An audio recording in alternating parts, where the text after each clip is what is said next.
Business operations. A business is an organization consisting of people, processes, and policies. People with the right skills to do the work, processes to produce the product or deliver the services to customers, and policies, the rules prescribing how people should fulfill their roles and the standards by which their performance is measured. You have an idea for a product or service. How do you go from idea to operational business? You need to develop skills in 5 key areas. Your first job as entrepreneur is to develop your idea into a viable product, something you can put a price tag onto, a solution to a need. If you haven't already, you may want to watch my series entitled Product Development that you can find on YouTube. Visit Constructum Online Learning. Having developed your idea into a viable product, you must then devise a strategy aimed at getting customers to buy the product. You need a coherent marketing strategy where you will profile your ideal customer, identify a relevant market of customers that you can access and serve in a financially viable way, adopt strategies with which to effectively compete, and decide on the most appropriate means of distributing your product to the customers. To learn more about how you can decide on the right marketing mix for your business and how to evaluate the economics of your marketing strategy, you may want to watch my series entitled A Winning Marketing Strategy, which you can find on YouTube. Visit Constructum Online Learning. But you must design and build a machine with which to fulfill the promises you make to customers in your marketing messages. Build a business consisting of people, processes, and policies. To effectively manage your business, you need financial controls. You need to know how effectively you are deploying capital to resources and how well you are managing your cash flow in pursuit of generating maximum profits. You need an accounting system. But from where will you get the capital to invest in your business? And once you've secured capital, how will you generate and eventually realize shareholder value? You need to understand business finance. You may want to watch my series on business finance, which you can find on YouTube.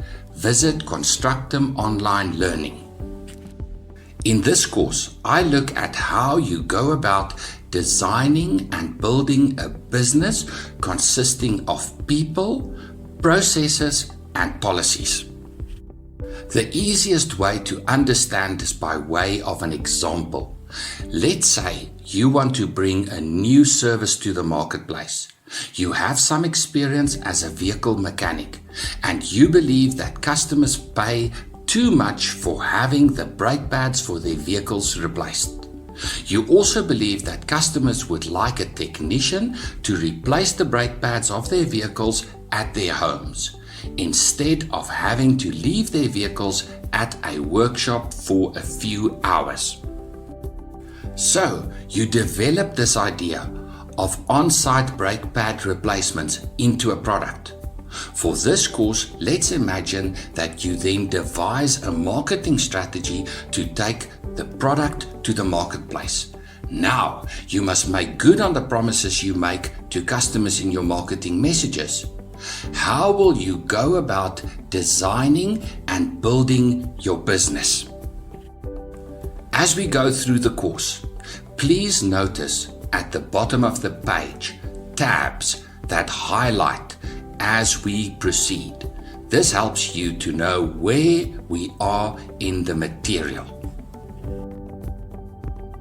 Start by mapping out your main business processes for delivering the product or service to your customers. Here is an illustration. Then, break this down into parts. You might have procurement, inventory management, fulfillment, and revenue collection. These elements represent your core business processes. Your business's competitiveness depends on how well you manage these elements. Map out your ancillary processes, which may include sales and marketing, accounting and administration, and human resources. Now, you must apply systems thinking to designing your business processes. Your job is to organize all the moving parts until you have a coherent system that is internally consistent and mutually supportive. Your core business processes run in sequence, whereas your ancillary processes run concurrently.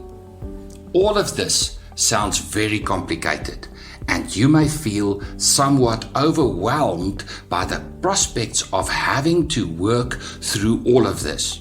I want to encourage you that this process is well worth the effort.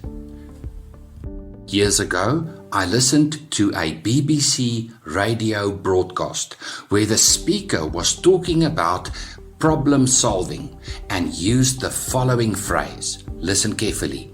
The near and the far side of complexity. The near and the far side of complexity. As you start the process of designing and developing your business operations, you are on the near side of this big hairy problem. But persist, because soon you will find yourself on the far side of this complex problem, and you'll wonder what the fuss was all about. Next, you must identify and clearly describe your key deliverables for each of the business processes. Key deliverables may be categorized into two types: quantitative and qualitative deliverables. Quantitative deliverables can be quantified. You can put a value or a number to this type of deliverable. For instance, you can quantify the cost of procurement, $4 per unit. You can quantify the turnaround time to respond to a customer inquiry, 40 minutes. Qualitative deliverables has an element of subjective judgment to them. For instance, the quality of a component is a matter of personal judgment. Your assessment of the professionalism of your receptionist is a matter of personal judgment.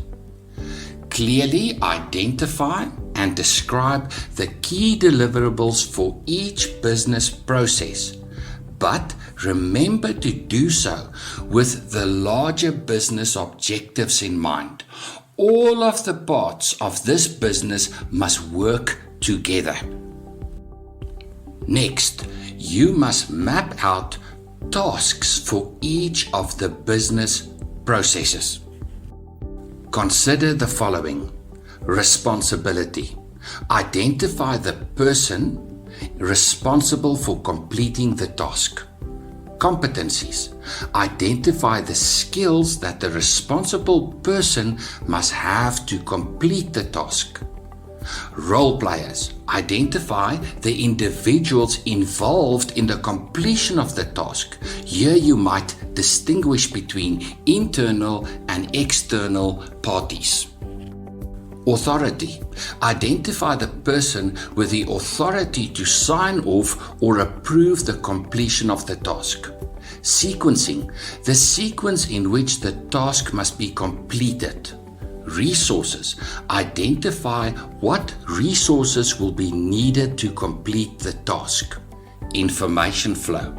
Decide how the rest of the business will be informed of the progression of the task. measurement. Decide how the completion of the task will be evaluated. In this way, you comprehensively describe every task within the business processes. Now comes a very important step in the process, where you time each of the tasks within the business processes. And here it becomes a little tricky, because you are going to have overlaps between business processes. This step is super important because you must understand both the time each task takes and the scheduling of individual tasks to arrive at a total duration of the trade. You must understand your trade duration to accurately forecast the cash flow needs of the business. Here is an example. Your salesman secures an order from a customer. What preceded this? The quotation is accepted by the client. But before this, the salesman sent the quotation to the client. And before that, the quotation had to be prepared by the salesman. And all of this in response to the client's request for a quotation. What must happen after that? The salesman confirms the appointment with the customer for the brake pad replacement and let inventory know to retrieve the stock from storage. Inventory sends the stock to fulfillment to complete the replacement and only then receives the client's sign-off for the job completed. Inventory lets revenue collection know to raise an invoice and collect the sales revenue from the customer. And so you go on to create a flowchart of the total core processes and how the core processes interact with ancillary processes.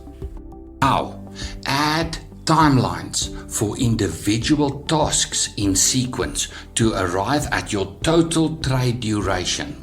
The trade duration represents the total amount of time from the moment money leaves the business to buy stock to when money flows back into the business as sales revenue from customers.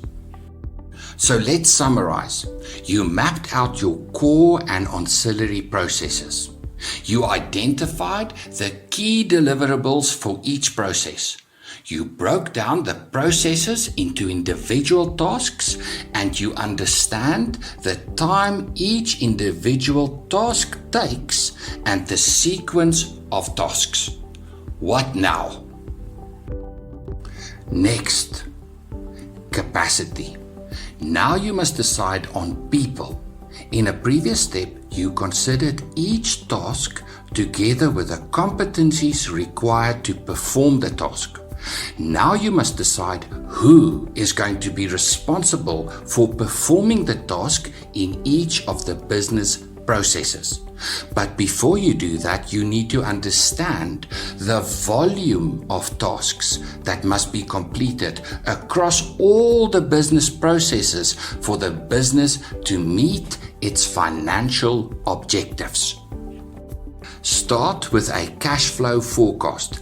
If you are unfamiliar with the format of a cash flow forecast, you may want to watch my videos on accounting, which you can find on YouTube. Visit Constructum Online Learning. The longer the duration of the trade, the longer the period over which you must produce your cash flow forecast. Let's say the duration of the trade for your business amounts to 5 days. From the moment money leaves the business for stock purchases to when money returns to the business as sales revenue. I suggest you lay out a cash flow forecast per week, 5 days, over at least 3 months. Make a conservative prediction of the number of sales you believe you can make per week, per month, and over the 3-month term of the cash flow forecast. Include this figure in your cash flow forecast and then estimate the cost of sales, consisting of stock and consumable purchases together with other procurement costs. Deduct cost of sales from sales revenue to arrive at gross profit.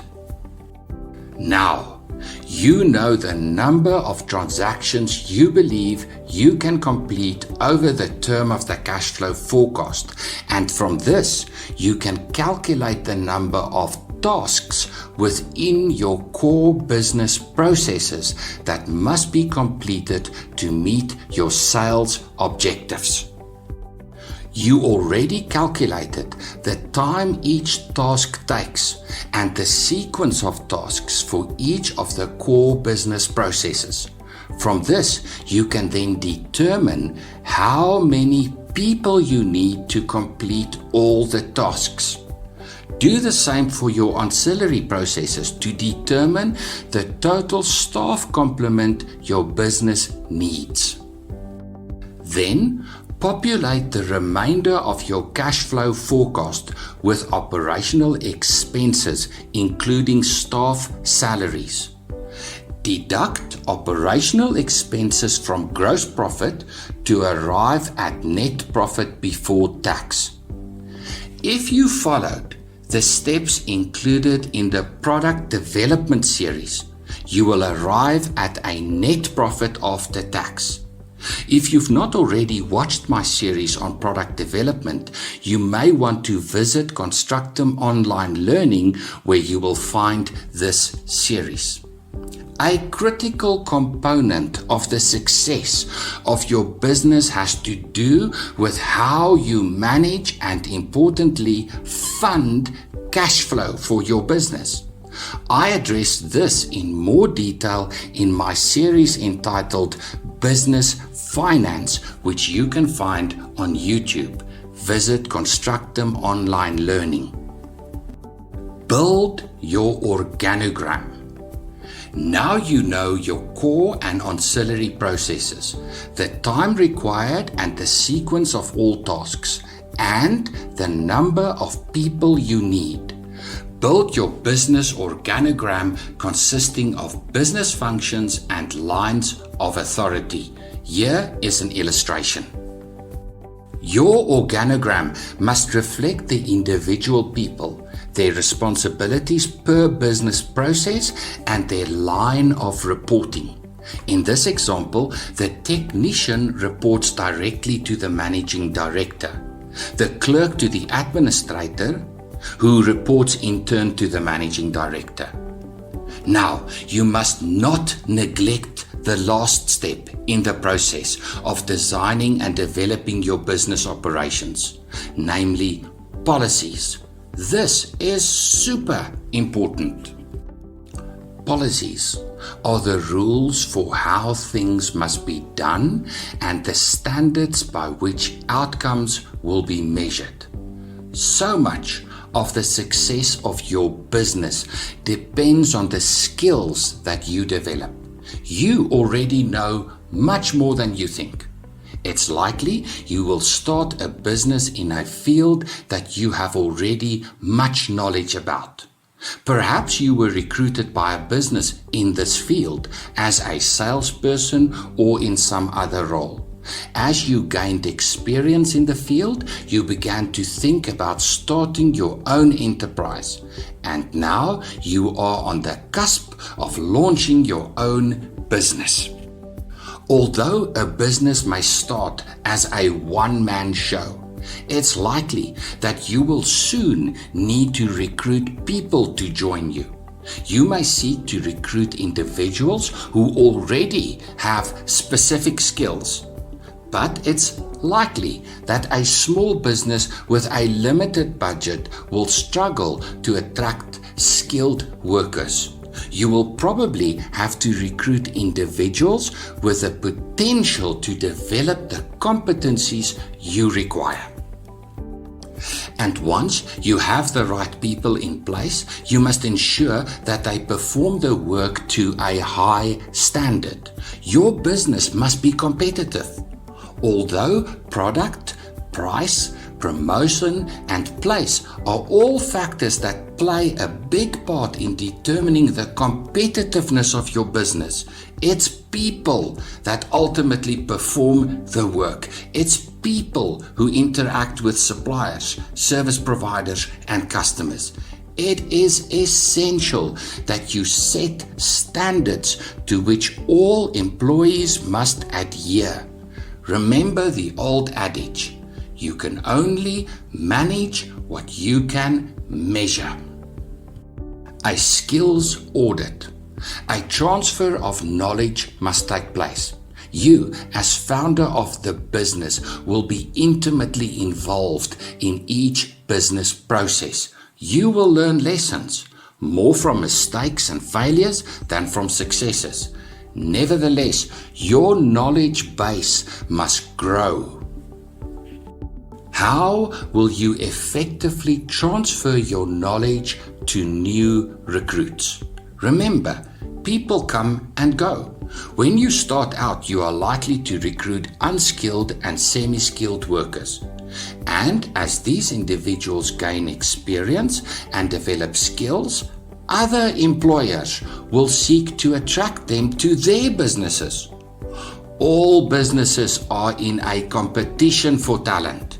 So you must develop an effective way of bringing new recruits on board and then upskilling new recruits quickly. Your business depends on this.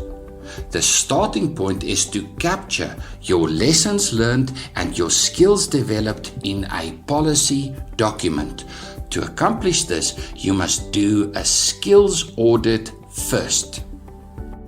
You have already mapped out your business processes and the tasks that must be completed.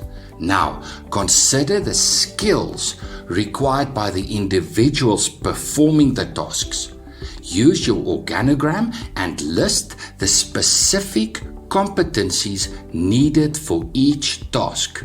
This is a good exercise, as it will immediately show you your own blind spots also. Standards. Next, you must set the standards by which each task must be completed. Consider the following: the sequence in which tasks must be completed, the frequency in which tasks must be completed, the time allotted for each of the tasks to be completed, how accurately tasks must be completed, and adherence to legal requirements, also sometimes called compliance. Measure to manage. Now that you know what tasks must be performed and the standards at which tasks must be completed, you are able to measure. This is super important because your competitiveness depends on improving every aspect of your business. Let's take procurement as an example. Earlier, you set quantitative and qualitative deliverables for each business process. Now, you can consider how effectively and efficiently the business is performing tasks to accomplish these deliverables. It's great to assert that you are on a quest for continuous improvement, but it's not enough. You must set specific dates for measuring the performance of each individual worker and the business processes. Information flow. How will information flow in the business? You must mandate the flow of information. How will inventory know that sales secured a new deal?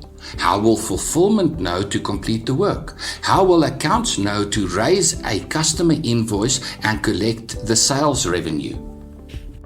This is critical to the success of your business because you must effectively manage the cash flow needs of your business. You must be able to effectively predict when stock must be purchased to meet customer demand.